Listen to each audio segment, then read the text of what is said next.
من غير اي مقدمات كتير تعالوا نشوف ايه اللي حصل مع كيني اوميجا وداربي الين وجون موكسلي واوكادا اللي كلهم دخلوا في دوامه جنون قربت تنفجر في راسل دريم.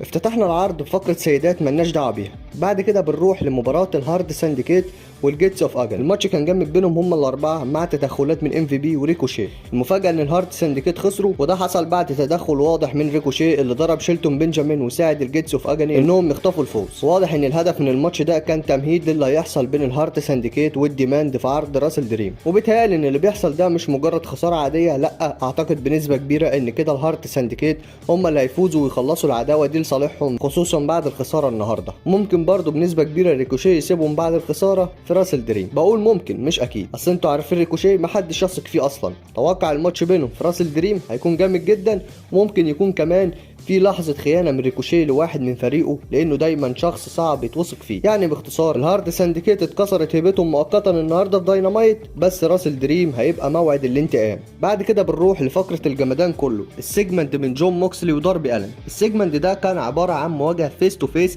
بين داربي الين وجون موكسلي، بس مش مواجهة عادية كده، لا كان بينهم زي حاجز ازاز، وده زود التوتر جدا بينهم. موكسلي بدأ الكلام وقال انه عارف ان داربي الين عمره ما بيستسلم، فسأله احنا المفروض نعمل ايه دلوقتي. داربي رد عليه وقال له انه فعلا فكر ينضم للديس رايدرز، لكنه لما افتكر اللي موكسلي عمله في براين دانيالسون قال مستحيل يتحالف مع حد بالشكل ده. موكس رد عليه بكل برود وقال له عشان ننتصر لازم نضحي. داربي بدأ يتكلم بعمق وقال انه لما طلع على قمة جبل ايفرست شاف معنى الحرية اللي ليه دبليو بتمثلها، وان موكسلي بيحاول يهدم كل ده خطوة بخطوة، وقال له انا لما خليك تستسلم في راسل دريم فريقك كله هيشوفك على حقيقتك، وكل اللي بنيته هينهار حواليك. موكسلي ضحك وقال له اللي هتقابله في راسل دريم مش انا، ده اشباحك القديمه، الحروب اللي جواك. وفجاه بيظهر باك من ورا داربي الين وبيضربه جامد وخبطه في المكتب والازاز والدم نزل من وشه. موكس وباك سابوه مرمي وخرجوا، واللقطه اتقفلت على مشهد خارج الارينا مع باقي افراد الديس رايدرز اللي كانوا مستعدين لمبارياتهم كمان شويه في العرض. بصوا بقى من الاخر، اللي حصل ده والله سينما، حرفيا سينما، ما كانش سيجمنت عادي والله، دي كانت حرب نفسيه بين موكسلي وداربي قبل راسل دريم. داربي بيحاول يمثل النقاء والحريه، وموكس بيجسد الفوضى والعنف، فالصدام بينهم هيكون صراع رمزي بين الايمان واليأس. وضرب باك لألم في الاخر كانت رساله واضحه ان موكسلي مش داخل لوحده المباراه، ده داخل ومعاه الديس رايدرز كلهم، اما انت يا داربي الين داخل جحيم فعلي. واللي حصل ده يخلينا اتوقع ماتش داربي وموكسلي في عرض راسل دريم انه هيكون اخر مسمار في تابوت الديس رايدرز. يا اما داربي ينتصر ويفضحهم قدام العالم، يا اما موكسلي يدمره ويثبت ان اللي يقف قدامه بيتكسر نفسيا قبل ما يتكسر جسديا. بس بصراحه كل المؤشرات بتقول ان داربي هيموت نفسه حرفيا عشان يخلي موكسلي يقول اي كويت.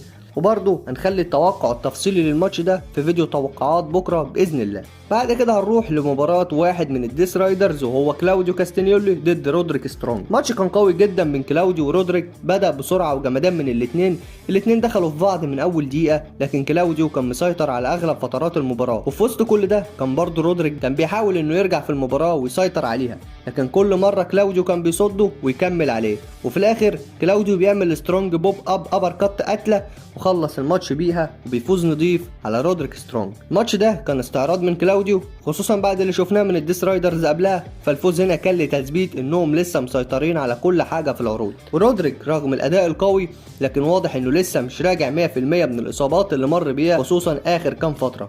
الفوز ده ممكن يكون تمهيد ان كلاوديو بيدخل في سيناريو اكبر مع داربي او حتى مع موكسلي بعد راسل دريم، خصوصا لو بدأت بقى التوترات تزيد جوه الديس رايدرز. اما رودريك فشكله داخل في طريق تصاعدي تاني، بس محتاج دفعه حقيقيه قريب جدا. بعد كده بنروح لعمنا الدون كاليس وعيلته اللي عامله له عيد ميلاد وبيحتفلوا بيه. فقره كانت عباره عن احتفال الدون كاليس بعيد ميلاده مع عيلته الدون كاليس فاميلي، وكانوا قاعدين على العشاء بيحتفلوا والدنيا تمام. وفي وسط الاحتفال كايل فليتشر بيقول للدون كاليس شوف المفاجاه الجامده ديت، والمفاجاه هي فيديو من كانوسكي تاكيشتا اللي بعت له رساله من اليابان وقال له فيها انه ناوي يحقق حلم العيله ويفوز بلقب IWGP للوزن التقيل عشان يهديه للدون كاليس. لكن اللي حصل بعد كده كانت لقطة كوميدية جدا.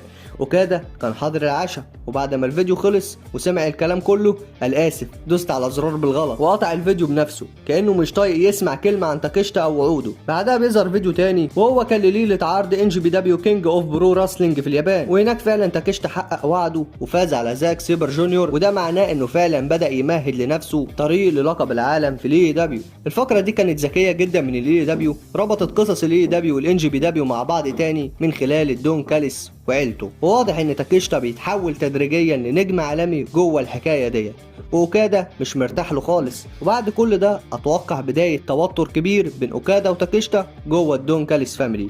الاتنين شخصيات قويه، ومع الوقت ممكن يحصل انقسام ضخم جوه العيله، وخصوصا بعد فوز تاكيشتا باللقب واوكادا حس انه بيتسحب منه اللمعان. فببساطة الانفجار جاي. بعد كده هنروح لمباراة كيني اوميجا وجوراسيك اكسبريس اللي هم جاك بيري ولوتشاسورس ضد مارك ديفيز وهيتشاسيرو وجوش الكسندر اللي هم الدون كاليس فاميلي. الماتش بدأ بين اوميجا وهيتشاسيرو بحركات تكنيكال سريعة، بس هيتشاسيرو ركز على رجل اوميجا وضربه بانفيرتد دراجون سكرو مؤذية. بعدها الكسندر وديفيز دخلوا وضربوا كيني 3 على 1 لحد ما قدر يلم نفسه ويدي تاك لجاك بيري اللي دخل مولع الحلبة ومعاه لوتشاسورس بحركات دبل قوية جدا. وفي الاخر ديفيز بيحاول يعمل باور بومب على اوميجا، لكن جاك بيري بيدخل وبينقذه، ومع شويه فوضى لوتشاسورس بيمسك ديفيز بهيد بوت قتله، وبعدها هو وبيري بيعملوا دومس داي ديفايس وبينهوا المباراه، وبيفوز الجوراسيك اكسبريس وكيني اوميجا. لكن الاحتفال ما بيكملش عشان اليونج باكس دخلوا بيهاجموا الجوراسيك اكسبريس، وبعدها لسه يدخلوا على كيني لكن وقفوا واتسمروا قدامه كده،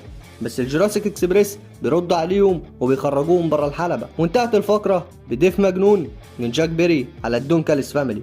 اللي حصل النهارده ده يوضح ان كيني اوميجا لسه في النص ما بين طريقين، يا اما التحالف القديم مع الباكس او العلاقه الغامضه مع الجوراسيك اكسبريس، والدون كاليس لسه بيحاول يلعب بعقله ويكسره نفسيا قبل راسل دريم. بعد كده هنروح لمباراه التيريوس بين الاوبس والLFI على القاب التيريوس. ماتش بدأ جامد جدا بين الهوبس والمورتس، كل واحد بيزق التاني في الكورنر وبيحاول يثبت ان هو الاقوى. هوبس سيطر وضرب مورتس شولدر تاكل جامده، وبعدها دخل روش وطلب مواجهه شباتا، والماتش فضل رايح جاي بينهم لحد ما دخل ساما جو دخل عشان ينهي المهمه، وبالفعل خلصها بيفوز الاوبس وبيحافظوا على القابهم. لكن مفيش احتفال، الLFI بيهجموا على الاوبس بعد الماتش وبيضربوهم، وروش زودها وتف على هانج مان اللي كان قاعد في الماتش ده على ترابيزه التعليق، لكن هانجر مستحملش دخل الحلبه جايب اخره ووقعهم كلهم. والماتش انتهى بمواجهه قويه جدا بنظرات بين ساما جو وهانج مان. جو ماسك حزام العالم بتاع هانج مان وبعدين سلموله بالعافيه، وتحسه كده كان بيشتمه وهو بيسيب الحلبه وماشي. اللي حصل واضح جدا، الAEW بتحضرنا الماتش هيكون تقيل جدا بين ساما جو وهانج مان في راسل دريم، واللقطه الاخيره ديت كانت مقصوده عشان تزرع التوتر بين الاثنين. جو كان ماسك الحزام وكانه بيقول ده مكاني انا، وبيجي ما كانش عاجبه الاسلوب ده. على العموم انا متحمس جدا للمباراه ديت، لكن القصه مش احسن حاجه خالص وممكن تكون عبثيه كمان. بعد كده هنروح لمباراه دانيال جارسيا ووايلر يوتا ضد اورنج كاسيدي وكايل اورايلي. الماتش كان مولع من اوله، كاسيدي بدأ بالسخرية المعتادة منه، بيهزر وبيستفز جارسيا بحركاته القديمة، لكن مفيش وقت والسيطرة بتروح للديس رايدرز. اورايلي بيرجع للماتش لما دخل وضرب جارسيا، وكاسيدي كان بيخلصها باورنج بانش بس يوتا قلبها عليه، وساعتها بيظهر موكسلي من وسط الجمهور، ومن هنا بدأت الفوضى بقى. كاسيدي اتهاجم من باك فجأة، واورايلي اتضرب من كلاوديو على الحلبة، وفي الاخر يوتا وجارسيا بيكسبوا الماتش. بس ده ما كانش اخر المشهد، الديس رايدرز سيطروا تماما على الوضع، دخلوا وضربوا كاسيدي واورايلي جامد، وموكسلي كان جاهز عشان يدخل على الحلبة ويتكلم كلمتين، لكن فجأة بتدق موسيقى ضربي ألين. ايوه كده، دلعني ضربي بيدخل متدمر حرفيا. يا نهار ابيض، لا حول ولا قوة الا بالله. يا نهار متكسر بعد اللي حصل له الصبح يا جدعان، لكنه كان بيعاند ودخل بعناد، بيحاول يقاوم رغم ان كلاوديو وباك ومارينا شافير بيضربوه، ولكن بيرجع بقى البراجون وبيضربوهم وبيبعدوهم عنهم، وفي النهاية ضرب بيقدر يوصل للحلبة ويطلع علم الAEW اللي كان معاه في جبل ايفرست وبيرفعه، وبيقول لموكسلي لسه بدري قوي ان انا اقول اي كويت. وساعتها موكسلي بيبتسم ابتسامة سودا كده ويمسكه وينزل بيه واحدة DDT فوق العلم، وينهي الفقرة وهو ماشي وسط الجمهور مع باقي الديس رايدرز. بصوا اللي حصل ده تكملة للسيجمنت اللي حصل بينهم النهارده، كل ده عبارة عن رسالة رمزية من داربي ألين إن الAEW بالنسبة له هي الحرية، وموكسلي بيمثل الجانب التاني اللي هو بيحاول خنق الحريه ديت. ولحظه رفع العلم كانت لحظه قويه جدا، كأن داربي بيقول انا مش بهرب من الالم، انا عايشه اساسا اصلا. لكن موكسلي بالعنف بتاعه بيأكد ان مفيش حد بيمشي على طريقه غير لما يدفع الثمن. اما الاي كويت ماتش اللي بينهم هيكون دموي بشكل مش طبيعي. موكسلي مش هيستسلم بسهوله، بس داربي واضح ان هو داخل الحرب ديت كأنه مش فارق معاه يعيش ولا يموت. انا بصراحه شايف ان داربي هيكسب مش عشان اقوى، لكن عشان عنده دافع اعمق بكتير. داربي هيكسب موكسلي باسلوب الاي دبليو الحقيقي، الحريه حتى لو بالنزيف. وبرضه هنتوقع المباريات كلها بالتفصيل في فيديو التوقعات بكره باذن الله. بعد كده هنروح للحدث الرئيسي، مارك بريسكو والبروديدو اللي هم برودي كينج وبانديدو ضد الدون كاليس فاميلي، لانس ارشر وروكو ريميرو والتي ان تي تشامبيون كايل فليتشر. الماتش بدأ بحماس كبير، فليتشر وبريسكو اشتبكوا جامد مع بعض، وبعدين برودي دخل وقلبها شغل تكسير لدرجه انه رفع بانديدو ورماه على فليتشر كالعاده في لقطات مجنونه بتاعتهم. بعد كده الفوضى بقى بتشتغل بقى، كل واحد بيضرب في التاني، ولقطات سريعه من بانديدو وروميرو. بس في النهايه كانت لما بانديدو خلص على روميرو، وبعدها بريسكو نزل عليه بالفروجي بو عشان يفوز البروديدو ومارك بريسكو. لكن بعد الماتش بريسكو لسه بيتخانق مع فليتشر وبيمشي ورا الكواليس، وبانديدو وبرودي كينج لسه بيحتفلوا. فجاه بقى بيظهر الكلون عشان يشتت انتباههم، ووقتها اوكادا بيدخل من وراه بيضربهم الاثنين ويسيبهم واقعين على الارض، ويقف مع الدون كاليس فوقهم كانه هو الملك. وبينتهي العرض على المشهد ده. بص بقى، الدون كاليس وعيلته بيثبتوا انهم مسيطرين على كل جبهه في الاي دبليو، من تاكيشتا اللي كسب في اليابان لحد فليتشر اللي بيدخل في راس الدريم بكل ثقه. واللي عمله اوكادا هنا بيأكد ان هو الزعيم الفعلي للعيله، وكل خطوه بيخططها الدون كاليس هي ماشيه حسب خطته هو. عرض النهارده يا جماعه كان واحد من افضل عروض الاي دبليو الاسبوعيه اخر فتره، كان عرض ممتاز جدا بالنسبه لي، كل فقره خدت حقها وزياده، وكل فقره كنا بنطلع منها بحاجه توديك لراس الدريم. من اول مباراه كلاودي ورودريك سترونج اللي كانت بدايه جامده للعرض لحد اللحظه اللي حصلت بين كيني اوميجا وجوراسيك اكسبريس ضد الدون كاليس فاميلي، فالعرض كان مولع من اول دقيقه لاخر ثانيه. شفنا دون كاليس بيتباهي بعيلته وانتصارات عيلته وخصوصا تاكيشتا في اليابان، وشفنا كيني بيحاول يرد عليه جوه الحلبه، بس دايما في حاجات بتوقفه، مرة تدخل ومرة تصرف غريب من العيلة اللي واضح انهم مش ناويين يسيبوا ليه دبليو ترتاح اصلا. بعدها جت مباراة التريوس على الالقاب واللي فيها الاوبس اكدوا انهم مش ابطال بالصدفة، جو شباتا وهوبس خلصوها برجولة. بس اللي يلفت النظر هو التوتر اللي عمال يزيد بين جو هانجر، نظرات كده تقولك انهم هيطلعوا ماتش تاريخي في راس الدريم رغم القصة العبثية اللي بينهم. والعرض برضو كان مليان حاجات تانية مهمة. عندك الحرب اشتعلت اكتر لما دخل داربي الن يواجه الديس رايدرز بعد اللي حصل له قبل العرض، ولكن اتكسر حرفيا قدام عينينا، بس ما استسلمش، رفع علم الاي دبليو اللي اخده معاه جبل ايفرست وقال له لسه بدري، لسه بدري قوي ان انا استسلم، لسه بدري ان انا اقول اي كويت. وفي المقابل موكسلي حطه في الارض كانه بيقول الرحمه ماتت.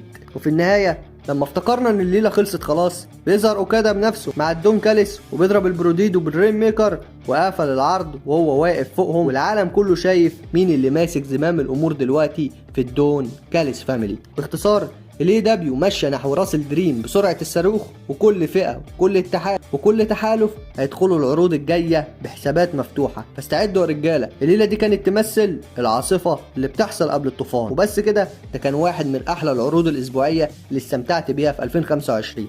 ولو وصلت لحد هنا ما تنساش انك تكون عملت لايك للفيديو وتشترك في القناه لو انت لسه ما اشتركتش، وفعل زر الجرس على اولى وكل عشان يوصلك كل جديد. وبس كده خلص الكلام.